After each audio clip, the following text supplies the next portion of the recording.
So, please to watch it and enjoy learning physics. This animation video is brought to you by Imran Sir, Apex Academy Koderma. Cyclotron एक device है जिसके help से हम लोग positive charge particle like proton या neutron को accelerate करते हैं, मतलब एक बीम निकालते हैं रेज का, जिसका उपयोग हम लोग नाभिकीय विखंडन में करते हैं।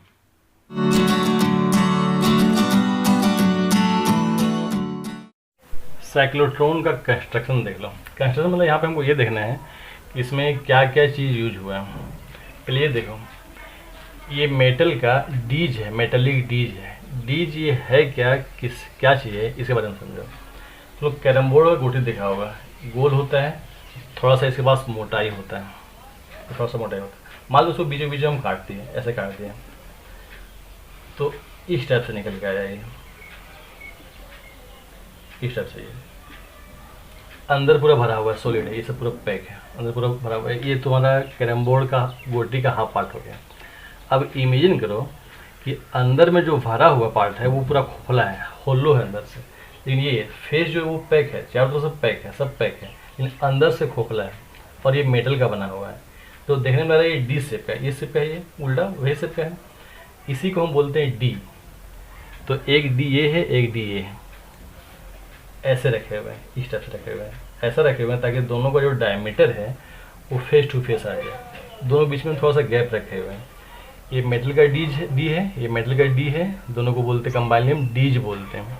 ये पहला मान लीजिए D1 है, ये दूसरा मान लेते हैं D2 है, दोनों बीच में थोड़ा सा गैप है। यहाँ पे हमको पॉजिटिव चार्ज को रखे हुए हैं। क्या काम है इसका बाद में बताएंगे, अभी फिलहाल हमको देखना कंस्ट्रक्शन। तो ये डी समझ में आ गया। इस टाइप से हॉरिजॉन्टली हम उसको प्लेस कर दिए डीज को। इसके नीचे एक मैग्नेट है, इसके ऊपर एक मैग्नेट है, ये मैग्नेट है, ये मैग्नेट है। मैग्नेट किस टाइप से देखो, जो निचला पार्ट मैग्नेट है, नीचे का जो मैग्नेट है उसका नॉर्थ पोल ऊपर की ओर है, साउथ पोल नीचे की ओर है। ऊपर में जो मैग्नेट है इसका साउथ इधर है, नॉर्थ इधर है। इसका मतलब क्या हुआ कि लाइन ऑफ फोर्स यहाँ से निकल करके ऊपर जाएगा इस तरह से। इसका मतलब हम बोल सकते हैं कि जो डीज तुम्हारा रखा हुआ है एक यूनिफॉर्म मैग्नेटिक फील्ड में रखा हुआ है, और ऐसा रखा हुआ है कि ये जो डीज का प्लेन है, ये डीज का जो प्लेन है इसको ये 90 डिग्री पे इंटरसेक्ट करे लाइन ऑफ फोर्स, जितना भी मैग्नेट निकल रहा है। ये क्लियर है। तो मैग्नेट का मेन काम है यहाँ पे मैग्नेटिक फील्ड को प्रोवाइड करवाना, और वो भी यूनिफॉर्म। दूसरी बात ध्यान दो, यहाँ पे जो तुम्हारा दो डीज है, ये डीज हाई फ्रीक्वेंसी ऑसिलेटर से जुड़ा हुआ है। हाई फ्रीक्वेंसी ऑसिलेटर का मतलब क्या होता है, तुम जानता होगा, प्रत्यावर्ती धारा, अल्टरनेटिंग करंट इस टाइप से होता है।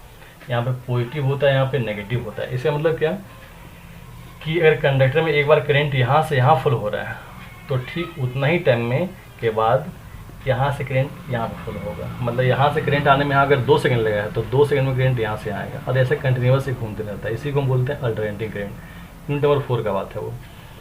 तो कुल मिला के ऑसिलेटर का काम है ये डीज का पोलरिटी को हमेशा चेंज करते रहना, सर्टेन टाइम पीरियड पे चेंज करते रहना। मतलब एक बार अगर इसको पॉजिटिव बनाएगा तो ठीक उसी समय इसको नेगेटिव बना देगा। ये पूरा पॉजिटिव प्लेट हो जाएगा, ये नेगेटिव प्लेट हो जाएगा। इन सर्टेन टाइम इंटरवल के बाद ये पॉजिटिव होगा, ये नेगेटिव होगा, फिर ये पॉजिटिव होगा, फिर ये नेगेटिव होगा। ऐसा ही कंटिन्यूस करते हैं। ऑसिलेटर का मेन काम ये है तुम्हारा, ठीक है। तो ऑसिलेटर का भी समझ में आ गया। डीज का जो किनारा है लास्ट में, वहाँ पे एक डिफ्लेक्टर लगा हुआ है। डिफ्लेक्टर मतलब जो चार्ज को डिफ्लेक्ट करता है। मेनली अगर पॉजिटिव चार्ज है ये, तो पॉजिटिव चार्ज भी होगा वहाँ पे, ताकि वो पॉजिटिव चार्ज को डिफ्लेक्ट करे। और डिफ्लेक्ट करने के बाद चार्ज जहाँ से इमिट होगा वहाँ पे एक होल क्रिएट किया हुआ है, और वो होल से सीधा वो चार्ज टारगेट पे आएगा। जिस न्यूक्लियस को हमको तोड़ना था, न्यूक्लियर फ्यूजन करवाना था, उसी टारगेट के पास आएगा। और यही तुम्हारा साइक्लोट्रॉन। बस इसमें हम फिर क्या करते हैं, पूरा होल सिस्टम को हम क्लोज करते हैं, पैक कर देते हैं, और इसके अंदर वैक्यूम क्रिएट करते हैं। मतलब जितना भी हवा वगैरह सब बाहर निकाल देते हैं। ये पूरा सिस्टम तुम्हारा साइक्लोट्रॉन है। तो यही तुम्हारा साइक्लोट्रॉन का कंस्ट्रक्शन है। Construction of cyclotron brought to you by Apex Academy. एक साइक्लोट्रॉन में मेनली डी शेप्ड का 2 डीज होता है, जो होलो अंदर से खोखला मेटेलिक चेम्बर होता है। ये दोनों को हम डायमेट्रिकली अपोजिट इस तरह से प्लेस करते हैं ताकि दोनों के बीच में गैप हो जाए, और दोनों डीज को हम एक हाई फ्रीक्वेंसी ऑसिलेटर से कनेक्ट करते हैं। इस ऑसिलेटर का मेन काम होता है डीज में अपोजिट पोलरिटी को डेवलप करना। मतलब एक अगर डीज मानते ये D1 है, इसको पॉजिटिव किया तो उसको नेगेटिव कर देगा, बीच में इलेक्ट्रिक फील्ड क्रिएट कर देगा। लेकिन चूंकि वो ऑसिलेटर है, ये पोलरिटी को तुरंत रिवर्स करेगा। जो D1 पॉजिटिव था अब वो नेगेटिव हो जाएगा, इधर पॉजिटिव हो जाएगा। मतलब इस तरह से कंटिन्यूअस इलेक्ट्रिक फील्ड का डायरेक्शन चेंज होता ही रहेगा। अब इस डीज के नीचे एक मैग्नेट और इसके ऊपर भी दूसरा एक मैग्नेट इस तरह से प्लेस करते हैं कि जो निचला हिस्सा मैग्नेट है उसका नॉर्थ पोल ऊपर की हो और ऊपर का जो मैग्नेट है उसका साउथ पोल नीचे की ओर हो। मतलब इसका मेन काम ये हो गया कि एक नीचे से ऊपर की ओर स्ट्रॉन्ग मैग्नेटिक फील्ड को क्रिएट कर देता है। और नीचे बीच में तो अपना इलेक्ट्रिक फील्ड था ही। अब पूरा सिस्टम को हम एक वैक्यूम ट्यूब में इनसाइड में इनक्लोज करते हैं, मतलब पूरा सिस्टम अब वैक्यूम हो गया। बस कुल मिला के यहाँ पे यही था तुम्हारा साइक्लोट्रॉन, जिसमें इलेक्ट्रिक फील्ड हॉरिजॉन्टल है और मैग्नेटिक फील्ड वर्टिकल है। यही दो फील्ड है, इलेक्ट्रिक फील्ड, मैग्नेटिक फील्ड, जिसका आगे काम होने वाला है। वर्किंग, ये काम कैसे करता है ये देखना है। तो तुम ये पहले देखो, ये तुम्हारा डी हम रफ फिगर बना दें, ये डीज है, बीच में यहाँ पे डायमेट्रिक लॉन्ग एक गैप क्रिएट किया हुआ है, ऐसा है ये जो दिख रहा है। एक चार्ज पार्टिकल मेनली प्रोटॉन या combination of proton plus neutron दोनों मिला करके पार्टिकल जो भी है उसको यहाँ पे रख दिए सेंटर पे। ये कनेक्ट है ऑसिलेटर से। जैसे हम इसको ऑन किए, मान लेते ये पॉजिटिव चार्ज हुआ, इस पर ये नेगेटिव चार्ज हुआ, मतलब बोल सकते हैं इस गैप में इलेक्ट्रिक फील्ड इधर क्रिएट हुआ, पॉजिटिव से नेगेटिव को इधर इलेक्ट्रिक फील्ड क्रिएट हुआ। तो एक चीज़ हम जानते हैं, फोर्स इक्वल टू QE, जिधर इलेक्ट्रिक फील्ड होता है उधर ही उस पर फोर्स लगेगा। मतलब ये चार्ज यहाँ पे इन करेगा, ये ठीक है।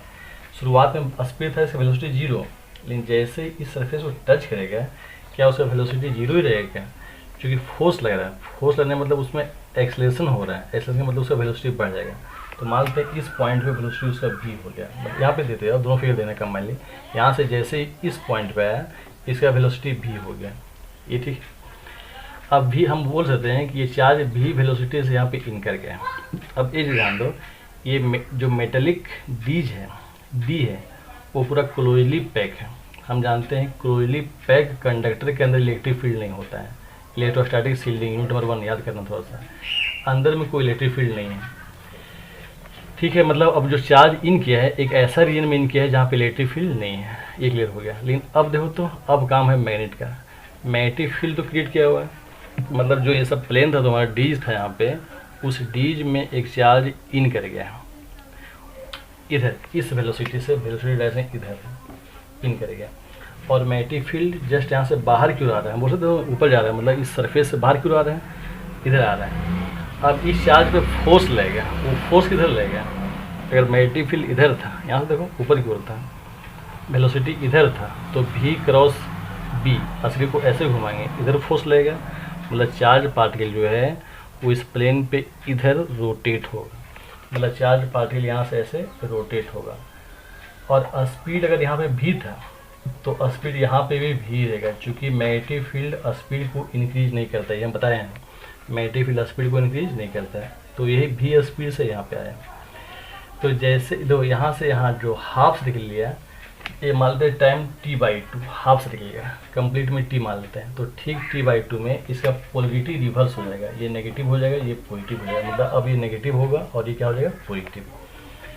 अब फिर यहाँ से इलेक्ट्रिक फील्ड इधर क्रिएट किया हुआ, तो v वेलोसिटी से यहाँ पे आया था, इस जगह पे आया था, ध्यान दो इस जगह पर, इलेक्ट्रिक फील्ड उसको फिर इधर रिपेल कर देगा, फिर यहाँ से यहाँ आएगा, मतलब फिर उस पर फोर्स लगेगा, और फोर्स लगने की वजह से उसका वेलोसिटी अब ये v नहीं रहेगा, बढ़ जाएगा। मान लीजिए वेलोसिटी यहाँ पे v1 हो गया, ये जब वेलोसिटी v1 हो गया जो इन क्या था, ध्यान देना, यहाँ पे वेलोसिटी v था, वही v यहाँ पे था, और यहाँ पे कितना हो गया, v1 हो गया, ठीक है। अब फिर ये किस में आ गया, अंदर में जो है इलेक्ट्रिक फील्ड नहीं है, मैग्नेटिक फील्ड है। अब मैग्नेटिक फील्ड ऊपर की ओर है, वेलोसिटी इधर है, v क्रॉस b हम असली को ऐसे घुमाएंगे इस टाइप से, उधर जाएगा, मतलब जो डीज है उधर फोर्स लग रहा है, मतलब ये चार्ज तुम्हारा हाफ सर्किल में इधर घूमेगा, ऐसे घूमेगा। अब एक ध्यान दो, यहाँ पे घूमा था इस सर्किल में, रेडियस कुछ भी था उसका, मानते ये स्मॉल आर है, क्या वही आर में घूमेगा यहाँ पे, क्या हम जानते हैं रेडियस का फॉर्मूला आर इक्वल टू होता है M V by Q V. मतलब क्या बोला था फॉर्मूला, सेकेंड के साथ करो कि जिसमें 90 डिग्री पे चार्ज को इन करता है मैग्नेटिक फील्ड 90 डिग्री पे, उसमें रेडियस ये निकल के आता है कि वेलोसिटी बढ़ेगा तो रेडियस बढ़ेगा। यहाँ पे वेलोसिटी भी था, अब यहाँ पे वेलोसिटी भी नहीं है क्योंकि इलेक्ट्रिक फील्ड इस वेलोसिटी को बढ़ा दिया है। तो अगर वेलोसिटी यहाँ पे बढ़ गया है तो सिंगुलर रेडियस यहाँ पे बढ़ जाएगा, मतलब यहाँ पे रेडियस वही रेडियस नहीं रहेगा, ये रेडियस बड़ा हो जाएगा, ऐसा हो जाएगा। ये रेडियस यहाँ से देखो, यहाँ पे इतना रेडियस था, ये रेडियस दिख रहा है, अब यहाँ पे रेडियस ये बड़ा हो गया, ये बड़ा होके ऐसे आ गया यहाँ पे। ये समझ में आ गया।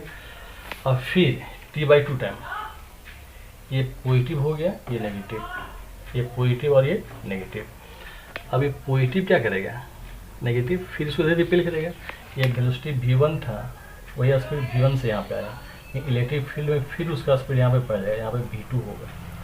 फिर अगर इससे स्पीड ज़्यादा है तो अब इससे भी बड़ा सर्किल पे ऐसे घूमेगा ये, क्योंकि स्पीड अब इसके तुलना में ज़्यादा यहाँ पे आ गया। और यही प्रोसेस ये कंटिन्यू होते रहेगा, ये फाइनली ये घूमते ही रहेगा, घूमता रहेगा। और घूमते घूमते जब जितना बच्चे का टारगेट है ना उतना वेलोसिटी से बढ़ रहा है वेलोसिटी बढ़ रहा है। लास्ट में जब किनारे पे कहीं पे आएगा, एक डिफ्लेक्टर लगा हुआ है, डिफ्लेक्टर पॉजिटिव चार्ज, जो इस पॉजिटिव चार्ज को रिपेल करेगा, मतलब जो इधर घूमना चाह रहा था अब ये घूमने नहीं देगा, कहीं से उसको इमिट कर देगा। मान लो यहाँ पे कहीं होल था, यहाँ से होल से वो निकाल देगा। अब तक इतना रोटेशन के बाद उसके पास वेलोसिटी क्या होगा, बहुत हाई हो गया होगा, तो बहुत हाई वेलोसिटी से वो प्रोटॉन आएगा, अपने टारगेट को जाएगा, जिस न्यूक्लियस को उसको विखंडित करना था उसको विखंडित कर देगा। तो Working of Cyclotron, brought to you by Apex Academy. दोनों डीज के गैप में हम एक प्रोटॉन या combination of proton and neutron दोनों में से किसी को भी हम रख देते हैं, इसी को रोटेट करना होता है। क्योंकि ये ऑसिलेटर से जुड़ा हुआ था, ये ऑसिलेटर इसमें ऑपोजिट पोलैरिटी को डेवलप करेगा, मतलब D1 अगर पॉजिटिव हुआ तो D2 नेगेटिव हो गया, और बीच में इलेक्ट्रिक फील्ड क्रिएट हो गया। इसी इलेक्ट्रिक फील्ड की वजह से उस पर चार्ज पे फोर्स लगेगा, और वो फोर्स का direction just along the direction of intensity होगा, मतलब पॉजिटिव टू नेगेटिव होगा। और ये फोर्स उस चार्ज को एक्सलरेट करेगा टुवर्ड्स द D2 नेगेटिव की ओर। मतलब अब जो चार्ज भी जीरो वेलोसिटी पे वहाँ पे प्लेस किया हुआ था, अब भी वेलोसिटी से D2 में इन करेगा। शुरुआत में स्पीड जीरो था, अब भी वेलोसिटी से वेलोसिटी बढ़ते हुए इन करेगा। अब चूंकि अंदर में इलेक्ट्रिक फील्ड जीरो था, इलेक्ट्रोस्टैटिक शील्डिंग था, लेकिन परपेंडिकुलर मैग्नेटिक फील्ड उसको हाफ सर्किल में रोटेट कर देगा, और जैसे वो हाफ सर्किल में रोटेट हुआ पोलैरिटी रिवर्स होगा, electric field just opposite direction में होगा, मतलब चार्ज अब फिर D1 की तरफ आएगा। और जब D1 की तरफ आएगा तो उसका वेलोसिटी बढ़ेगा, जो भी था वेलोसिटी कितना हो गया V1, और फिर उसी तरह से मैग्नेटिक फील्ड उसको हाफ सर्किल में रोटेट कर देगा। पोलैरिटी रिवर्स हुआ, फिर इलेक्ट्रिक फील्ड D2 से D1 की तरफ हुआ, मतलब जो चार्ज V1 वेलोसिटी से इन किया था D2 के अंदर, वो वेलोसिटी को इलेक्ट्रिक फील्ड के प्रेजेंस में बढ़ाते हुए, मतलब V1 से V2 करते हुए D1 में इन करेगा। चूँकि इलेक्ट्रिक फील्ड चार्ज पे फोर्स लगाता है और वो फोर्स चार्ज को एक्सलेट करता है, इसी वजह से जो वेलोसिटी अब यहाँ पे V1 था वो अब D1 में जैसे गया वेलोसिटी V2 हो गया। अब वेलोसिटी बड़ा हो गया, इलेक्ट्रोस्टैटिक शील्डिंग किया, इलेक्ट्रिक फील्ड अब्सेंस है लेकिन मैग्नेटिक फील्ड है, तो मैग्नेटिक फील्ड के प्रेजेंस में क्या करेगा, चार्ज फिर घूमेगा, सर्किल लार्ज हुआ। सर्किल लार्ज क्यों होगा, क्योंकि वेलोसिटी बड़ा था, तो वेलोसिटी बड़ा हो तो रेडियस बड़ा होगा, तो रेडियस बड़ा हो तो सर्किल भी लार्ज हुआ, और फिर तुरंत ये जो ऑसिलेटर था पोलैरिटी को रिवर्स कर देगा, पोलैरिटी D1 को पॉजिटिव इसको नेगेटिव कर देगा, मतलब चार्ज फिर यहाँ से इन करेगा DT की कोर, और वेलोसिटी फिर बढ़ाएगा V3, और कंटिन्यूस ऐसा ही अब ये घूमते ही रहेगा। मतलब चार्ज शुरुआत करेगा सेंटर से और घूमते घूमते पहुँचेगा पेरिफेर, किनारे तक पहुँचेगा, जहाँ पे साइक्लोट्रॉन का जो बॉडी में होल होगा एक, उस होल के बगल में डिफ्लेक्टर होगा, वो डिफ्लेक्टर इस चार्ज को डिफ्लेक्ट करेगा टुवर्ड्स द टारगेट, मतलब जहाँ पे न्यूक्लियस रखा हुआ है उस न्यूक्लियस को ये ब्रेक करेगा, विखंडित करेगा। बस इतना ही सिंपल काम था इसका साइक्लोट्रॉन का।